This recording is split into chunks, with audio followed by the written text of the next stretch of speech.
دنیا میں رہنے والے ہر انسان کا کوئی نہ کوئی آئیڈیل ہوتا ہے، کوئی اس کی پسندیدہ شخصیت ہوتی ہے، اور انسان جو کسی کو پسند کرتا ہے تو یا تو اس کے علم کی وجہ سے، اس کی نالج کی وجہ سے، یا اس کی کسی اور صلاحیت کی وجہ سے، اس کی آواز کی وجہ سے، اس کے رنگ و روپ کی وجہ سے، اس کی اداؤں کی وجہ سے وہ اس کو پسند کرتا ہے۔ لیکن دنیا میں جتنے بھی آئیڈیلز ہیں، اگر آپ ان کو گہری نظر سے دیکھیں گے تو وہ سب کے سب عیبوں سے بھرے پڑے ہیں۔ ایک چیز تو ان کی آپ کو اچھی لگے گی، لیکن بہت سی چیزیں ایسی بھی ہوں گی جب آپ اندر داخل ہوں گے تو آپ کو بہت سی چیزیں بری بھی لگیں گی۔ یہ بات الگ ہے کہ جو عاشق ہوتا ہے، جس کو کسی سے محبت ہو جاتی ہے، تو وہ پھر عیوب سے اندھا ہو جاتا ہے، اس کو عیوب نظر نہیں آتے، اس کو برائیاں بھی اچھائیاں نظر آتی ہیں۔ لیکن اتنا ضرور ہے کہ دنیا میں کوئی بھی چاہے کتنا ہی اونچا انسان کیوں نہ ہو، اس کے اندر عیوب بھی بہت سارے ہوں گے، اچھائیاں بھی ہوں گی۔ دنیا کا کوئی آئیڈیل عیوب سے خالی نہیں ہے، دنیا کا کوئی آئیڈیل نقائص سے خالی نہیں ہے۔ سارے کمالات دنیا کے کسی آئیڈیل میں نہیں پائے جاتے، لیکن اللہ تعالیٰ نے ایک ایسی شخصیت کو بنایا ہے کہ جس میں اللہ تعالیٰ نے کمالات سارے جمع کر دیے اور فالٹ کوئی رکھا ہی نہیں، اللہ ہی نہیں رکھا۔ دنیا کی سارے انسان اگر دوربینیں لے کر، مائکروسکوپ لے کر اس شخصیت کے اندر سے کوئی کیڑا نکالنا چاہیں، کوئی فالٹ نکالنا چاہیں، کوئی عیب نکالنا چاہیں تو نہیں نکال سکتے۔ وہ ایسی باکمال شخصیت ہے، وہ ایسی دنیا کی عظیم الشان شخصیت ہے، وہ دنیا کی ایسی عظیم الشان ہستی ہے کہ ساری دنیا کے سارے انسان اپنی ساری تحقیقات کر کے بھی، اپنی ساری سرچ کر کے بھی اس کے اندر سے کوئی عیب نہیں نکال سکتے، اس کا کوئی عیب نہیں پکڑ سکتے، اس کے اندر سے کوئی کمی نہیں نکال سکتے۔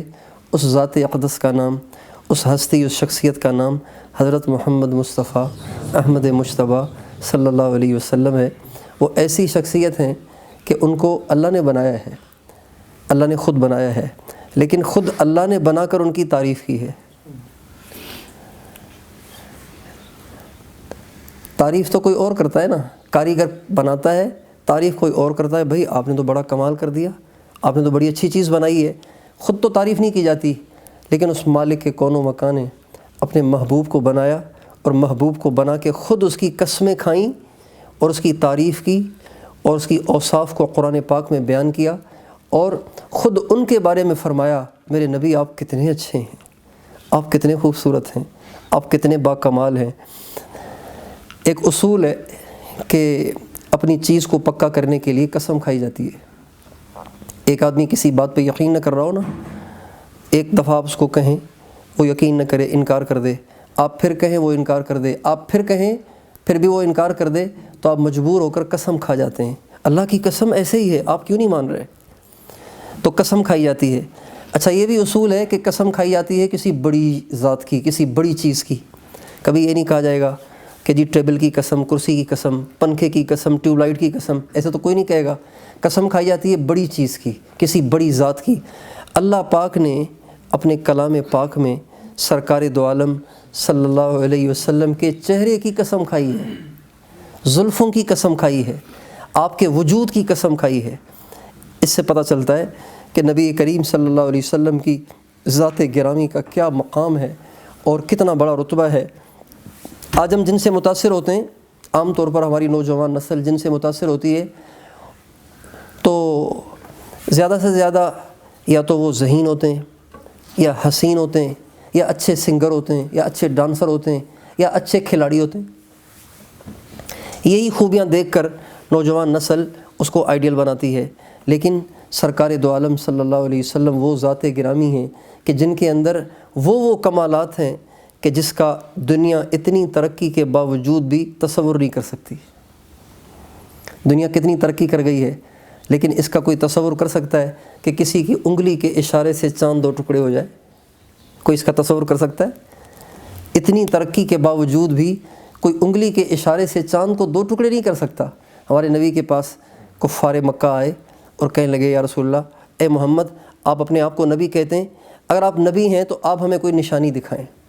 آپ جبل ابی قبیس پہ چڑھ گئے اور جبل ابی قبیس پہ چڑھ کے آپ نے چاند کی طرف انگلی کا اشارہ کیا۔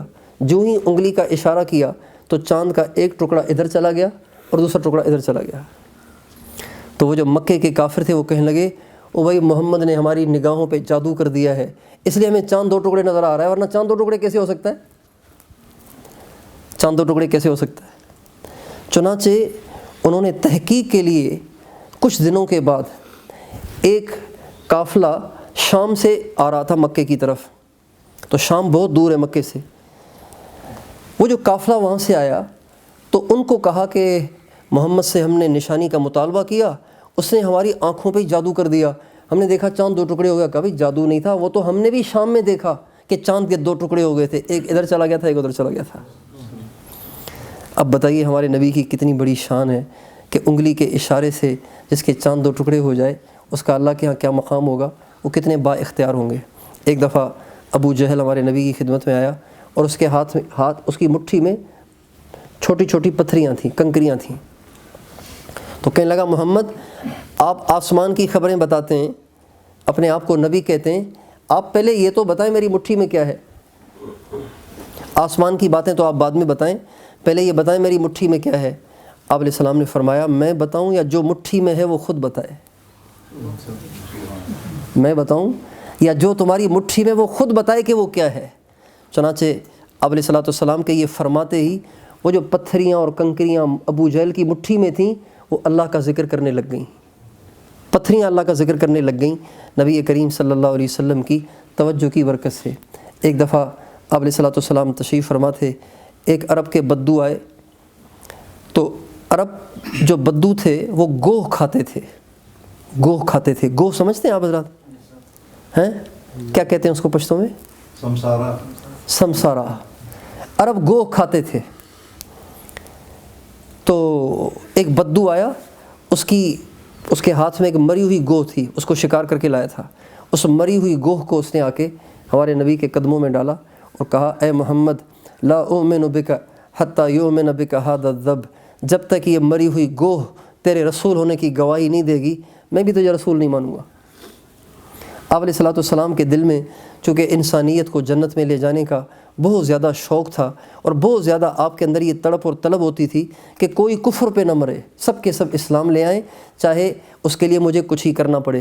چنانچہ آپ نے اس کی اس شرط کو پورا کرنے کے لیے آپ نے اس مری ہوئی گوہ سے فرمایا یا ذب، اے گوہ۔ تو حدیث میں آتا ہے، علامہ ابن کثیر لکھتے ہیں کہ جو ہی آپ علیہ السلام نے اس گوہ کو آواز دی تو اس مری ہوئی گوہ نے سر اٹھایا اور کہنے لگی لبیک و سعدیک یا زین من وافا یوم القیامہ، میں حاضر ہوں، میں حاضر ہوں، اے قیامت کے دن کو زینت بخشنے والے آپ کیا فرماتے ہیں؟ آپ نے فرمایا من تعبد، اے گوہ تو کس کی عبادت کرتی ہے؟ اے گوہ تو کس کی عبادت کرتی ہے؟ اس نے کہا جی الذی فی السماء عرشہ وفی الارض سلطانہ وفی البحر سبیلہ وفی الجنت رحمتہ وفی النار عقابہ، میں اس ذات اقدس کی عبادت کرتی ہوں کہ جس کی بادشاہت آسمانوں میں ہے، جس کی سلطنت آسمانوں میں ہے، سمندر میں اس کے راستے ہیں اور جہنم میں اس کا عذاب ہے، جنت میں اس کا انعام ہے، میں اس کی عبادت کرتی ہوں۔ آپ نے فرمایا فمن انا، اے گوہ یہ بھی تو بتاؤ کہ میں کون ہوں؟ تو وہ گوہ کہنے لگی، عربی زبان میں کہنے لگی انت رسول رب العالمین وخاتم النبیین قد افلح من صدقک وقد خاب من کذبک، آپ رب العالمین کے رسول ہیں، آخری نبی ہیں، جو آپ کی مانے گا وہ کامیاب ہو جائے گا، جو آپ کی نہیں مانے گا وہ ہلاک ہو جائے گا۔ یہ اس گوہ نے کہا۔ جب وہ گوہ یوں کہنے لگی تو وہ بدو کہنے لگا یا رسول اللہ بس کریں بس کریں، میں آپ پہ ایمان لے آتا ہوں، جب میں آپ کے پاس آیا تھا تو دنیا میں سب سے زیادہ نفرت مجھے آپ سے تھی، ابھی یہ عجب منظر دیکھ کر مجھے دنیا میں سب سے زیادہ محبت آپ سے ہو گئی ہے۔ بتائیے اللہ نے ہمیں کتنے عظیم الشان نبی عطا فرمائے ہیں، کتنے بڑے نبی عطا فرمائے ہیں۔ تو اللہ تعالیٰ کا ہم سے مطالبہ یہ ہے، اللہ تعالیٰ کا ہم سے مطالبہ یہ ہے کہ ہمارے آئیڈیل دنیا کے اور لوگ نہیں ہونے چاہیے، بلکہ ہمارے آئیڈیل سرکار دو عالم وجہ کائنات صلی اللہ علیہ وسلم کی ذات اقدس ہونی چاہیے۔ دیکھیں اللہ تعالیٰ نے انبیاء تو اور بھی بہت سے بھیجے، 1,24,000 پیغمبر دنیا میں آئے، اور سارے کے سارے انبیاء بڑے عظیم الشان اور بڑے اونچے رتبے والے، لیکن جو شان اللہ نے ہمارے نبی کو دی نا وہ کسی اور نبی کو نہیں دی۔ ایک دفعہ حضرت عمر رضی اللہ عنہ ہمارے نبی کے پاس تورات کے کچھ صحیفے لے کر آ گئے، تورات جو پہلے نازل ہوئی تھی موسیٰ علیہ السلام پر۔ ہمارے نبی نے جب حضرت عمر کے ہاتھ میں تورات دیکھی تو آپ کا چہرہ غصے سے بھر گیا، اور آپ نے فرمایا اے عمر لو کان موسیٰ حیا لما وسعہ الا اتباعی، اے عمر جس موسیٰ علیہ السلام کی کتاب آپ تورات میرے پاس لے کر آئے ہیں، اگر وہ موسیٰ علیہ السلام آج دنیا میں ہوتے تو وہ بھی مجھے فالو کرتے، میرے پیچھے چلتے، آپ ان کی کتابیں پکڑے پھر رہے ہیں۔ یہ ہمارے نبی نے حضرت عمر سے فرمایا کہ اگر حضرت موسیٰ علیہ السلام خود بھی ہوتے تو ان کو بھی میرے پیچھے چلنا پڑتا۔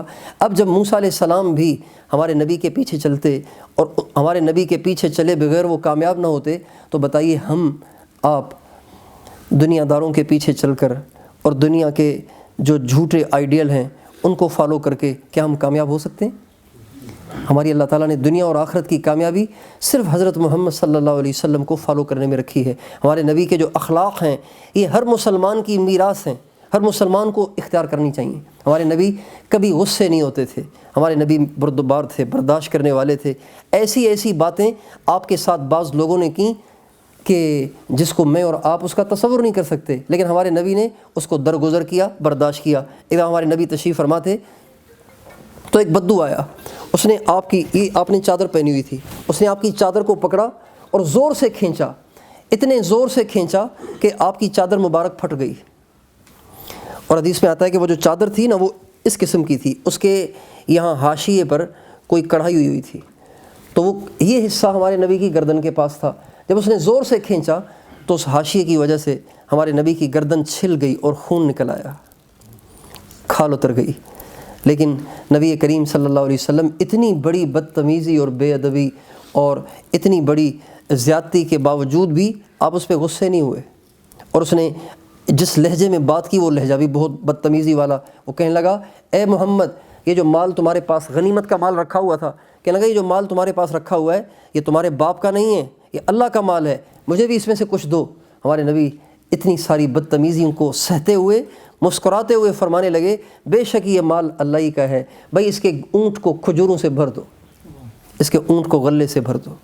ہمارے نبی کے ایسے اخلاق تھے، تو بھائیو آپ کے بھی میرے بھی ایسے ہی اخلاق ہونے چاہیے۔ گالیاں دینا، لڑائیاں لڑنا، جھگڑے کرنا یہ مسلمان کی شان نہیں ہے۔ مسلمان تو برداشت کرنے والا، غصے کو پینے والا ہوتا ہے۔ ہمارے نبی کا ارشاد ہے ما تعدون فیکم الصراع، تم پہلوان کسے سمجھتے ہو؟ تو صحابہ نے کہا جی لوگوں کو جو پچھاڑ دے، جو لوگوں کو گرا دے وہ پہلوان کہلائے گا۔ اور فرمایا نہیں، پہلوان وہ نہیں ہے، بلکہ پہلوان وہ ہے الذی یملک نفسہ عند الغضب، جب اسے غصہ آئے تو وہ غصے کو پی جایا کرے، یہ بڑا پہلوان ہے۔ تو ہمارے اندر یہ صفات ہونی چاہیے کہ ہم غصے کو پینے والے ہوں، برداشت کرنے والے ہوں، بردباری کرنے والے ہوں، اور اگر کوئی زیادتی کرے نا تو اس کو معاف کرنے والے ہوں۔ ایک آدمی نے آپ کو بہت بری بات کہہ دی، آپ کو غصہ آیا، آپ اس کو دو چار لگا بھی سکتے تھے لیکن آپ برداشت کر گئے، آپ نے اس کو معاف کر دیا۔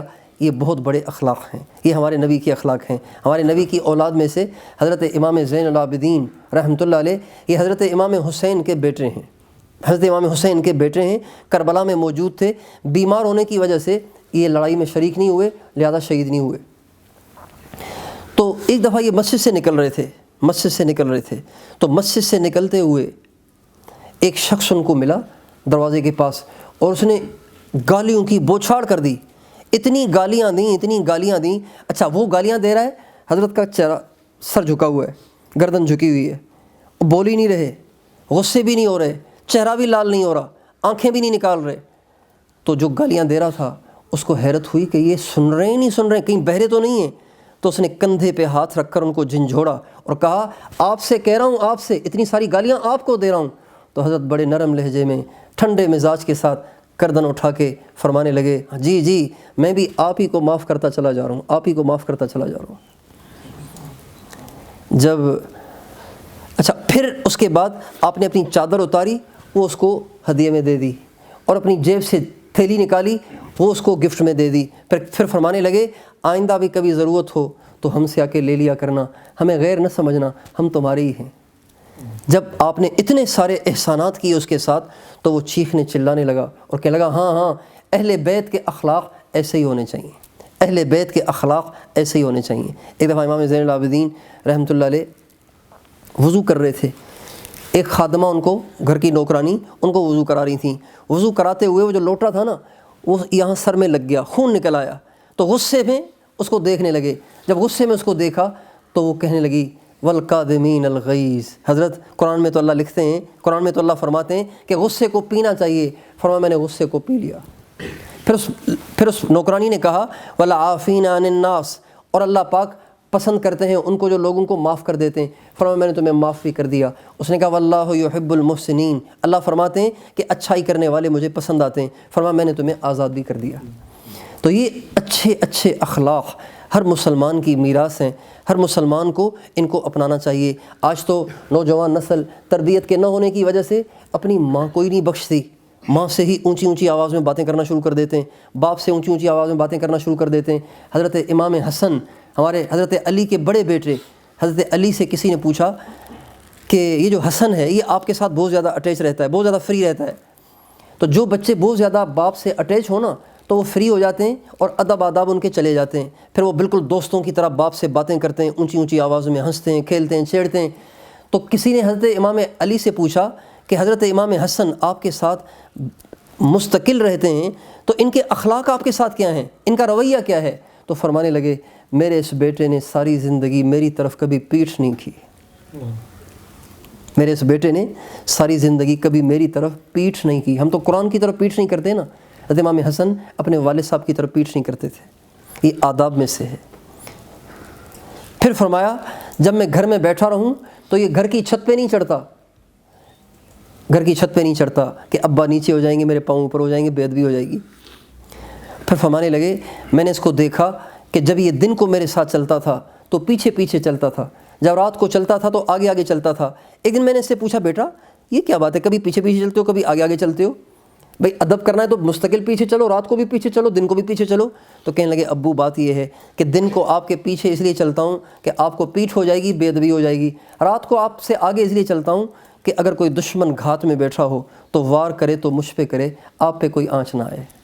ایسے با ادب بچے اہل بیت کے، یہی ہر مسلمان کو ہونا چاہیے، اپنے ماں باپ کا ادب، اپنے اساتذہ کا ادب، اپنے بڑوں کا ادب، اپنے چھوٹوں پہ شفقت۔ مسلمان کی زبان سے کبھی گالی نہیں نکلتی، ہمارے نبی کا ارشاد ہے سباب المؤمن فسوق، مسلمان کو گالی دینا، مسلمان کو گالی دینا یہ کبیرہ گناہ ہے، جھوٹ بولنا کبیرہ گناہ ہے۔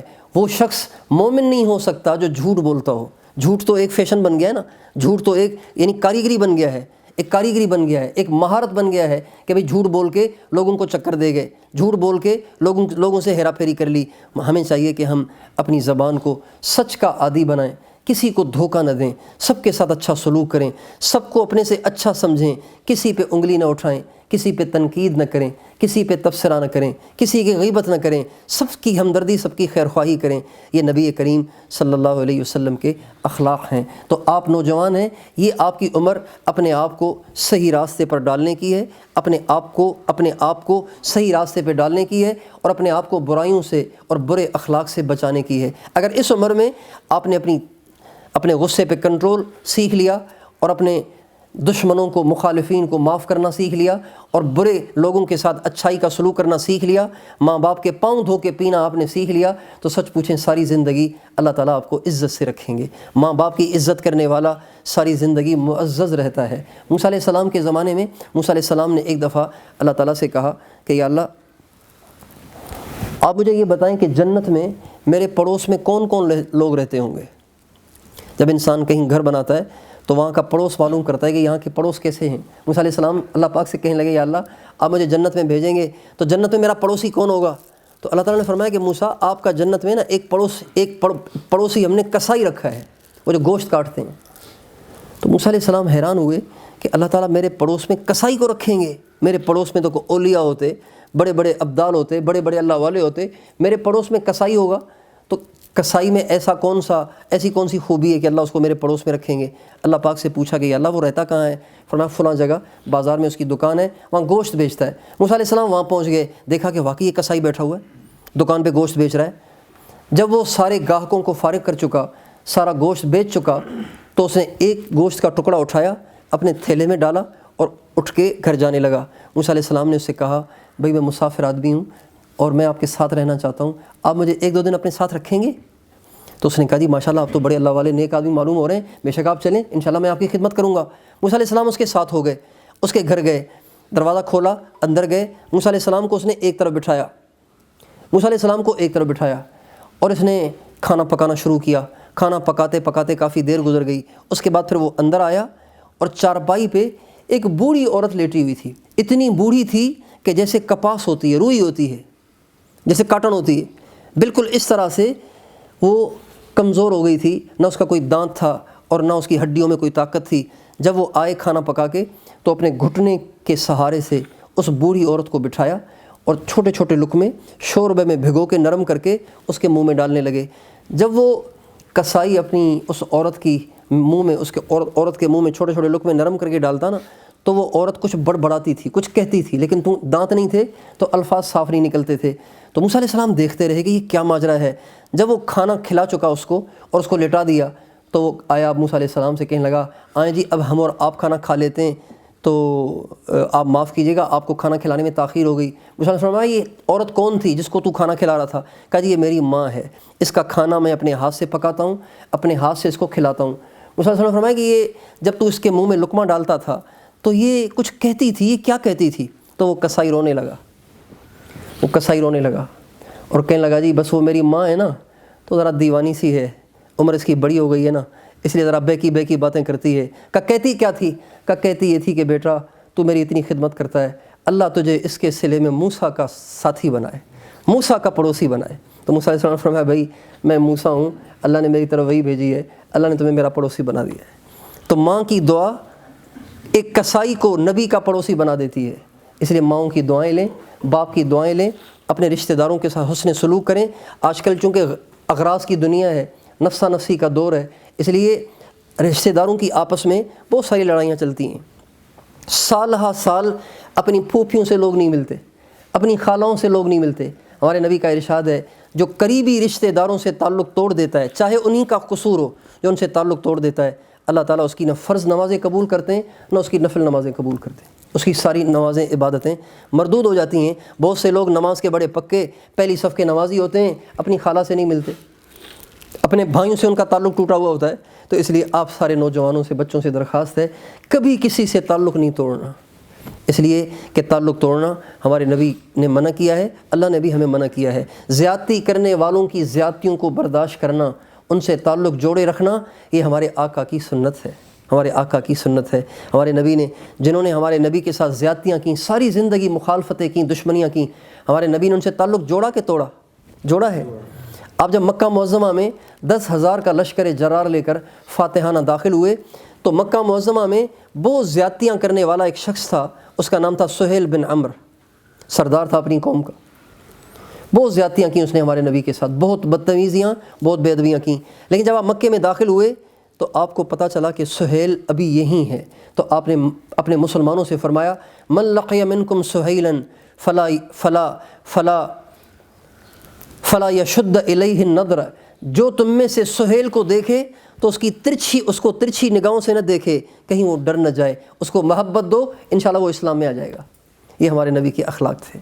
تو آپ سب سے یہ درخواست ہے کہ اپنے اخلاق کو درست کریں، اپنی طبیعتوں میں نرمی پیدا کریں، کسی سے جھگڑا نہ کریں، کسی سے لڑائی نہ کریں، کسی کو گالی نہ دیں، کبھی جھوٹ نہ بولیں، کسی کو دھوکہ نہ دیں، کسی کا دل نہ دکھائیں، کسی کی دل آزاری نہ کریں۔ جو آپ سے کمزور ہو نا ان پہ شفقت کا ہاتھ رکھا کریں، ان کو محبت دیا کریں۔ ہمارے نبی جب دنیا سے جا رہے تھے تو سب سے آخری وصیت جو ہمارے نبی نے فرمائی تھی وہ یہ تھی کہ میری امت کے کمزوروں کا خیال کرنا، میری امت کے کمزوروں کا خیال کرنا۔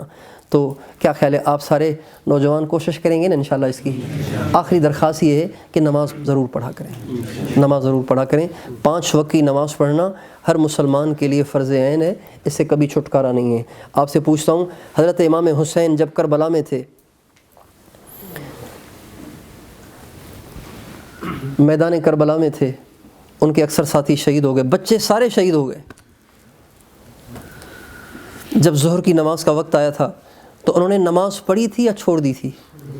پڑھی تھی۔ تو جب خود لہو لہاں ہیں، سارا خاندان شہید ہو گیا ہے، جب ان سے نماز معاف نہ ہوئی تو ہم گناہ گاروں سے نماز کیسے معاف ہو جائے گی؟ اس لیے ہمیں نماز پڑھنی ہے، بیماری میں بھی، صحت میں بھی، سفر میں بھی، حضر میں بھی، ہر حال میں ہمیں نماز پڑھنی ہے اور اپنے سارے گھر کو نمازی بنانا ہے۔ دیکھیں آپ نوجوان ہیں نا، نوجوان کی بات کا اثر زیادہ ہوتا ہے۔ ہم جیسا کوئی بات کہے گا یہ بابا اس کو نمازی کی سوچتی ہے اور تو کوئی بات آتی نہیں اس کو، لیکن آپ جیسا نوجوان اگر گھر میں بات کرے گا، اپنے بھائیوں سے بات کرے گا، محلے کے نوجوانوں سے کہے گا بھائی نماز پڑھنا فرض ہے، مسلمان سے نماز تو معاف ہی نہیں ہے۔ جب آپ اوروں کو نماز کی دعوت دیں گے تو اس کا ایک فائدہ تو یہ ہوگا کہ آپ کی دعوت سے پتہ نہیں کتنے نمازی بن جائیں گے، ساری زندگی وہ نماز پڑھیں گے، آپ کو اجر ملے گا، ایک بات۔ دوسری بات یہ کہ آپ خود نماز پہ پکے ہوتے چلے جائیں گے۔ انسان جب اوروں کو کہتا ہے نا تو خود پکا ہو جاتا ہے۔ اس پہ ایک چھوٹا سا مجھے لطیفہ یاد آیا، وہ سناتا ہوں پھر دعا کرتے ہیں۔ ایک درویش سے گزرے ہیں پہلے زمانے کے، تو وہ چونکہ سیدھے سادے تھے نا، بچے ان کو چھیڑتے تھے، تو کبھی ادھر سے کھینچتے کبھی ادھر سے کھینچتے، پھر وہ چیختے، پھر بچے ہنستے، ان کا مذاق اڑاتے، جیسے ہوتا ہے سادے لوگوں کے ساتھ بچے کرتے ہیں، تو ان کے ساتھ بھی ایسے ہی کرتے تھے۔ ایک دن انہوں نے سوچا کہ یہ بچے ہمیشہ میرے ساتھ کرتے ہیں، آج میں نے ان کے ساتھ کرنی ہے، آج میں نے ایسا سین کرنا ہے کہ یاد رکھیں گے۔ تو انہوں نے آ کے بچوں سے کہا، جہاں کہیں گلی میں بچے کھڑے ہوئے تھے نا، ان سے کہا آپ لوگ یہاں کھڑے ہوئے ہیں، وہاں ٹافیاں تقسیم ہو رہی ہیں، مٹھائی تقسیم ہو رہی ہے، آپ لوگ یہاں کھڑے ہوئے ہیں۔ اچھا بچے یہ سنتے ہی وہاں دوڑ لگاتے، جہاں جا رہے تھے، جہاں وہ بتاتے۔ جب گلی کے سارے بچوں کی مختلف ٹولیوں کو جا کے انہوں نے یہ بتایا، جب آخری ٹولی کو بتایا تو ان کو خیال آیا جا کے میں بھی دیکھ لوں، شاید تقسیم ہو ہی رہی ہوں۔ جب انسان کہتا ہے نا تو کہتے کہتے خود بھی پکا ہو جاتا ہے۔ تو آپ سے درخواست ہے کہ آپ اپنے دوستوں کو اور اپنے پڑوسیوں کو، اپنے جو کلاس میٹ ہوں ان کو، جو آپ کے دوست ہوں، آپ کی گلی کے دوست ہوں، جن کے ساتھ آپ کا اٹھنا بیٹھنا ہو، ان کو ضرور نماز کی بات کیا کریں، نماز کی اہمیت سنایا کریں۔ سنائیں گے انشاءاللہ؟ اللہ تعالیٰ ہم سب کو توفیق عطا فرمائے۔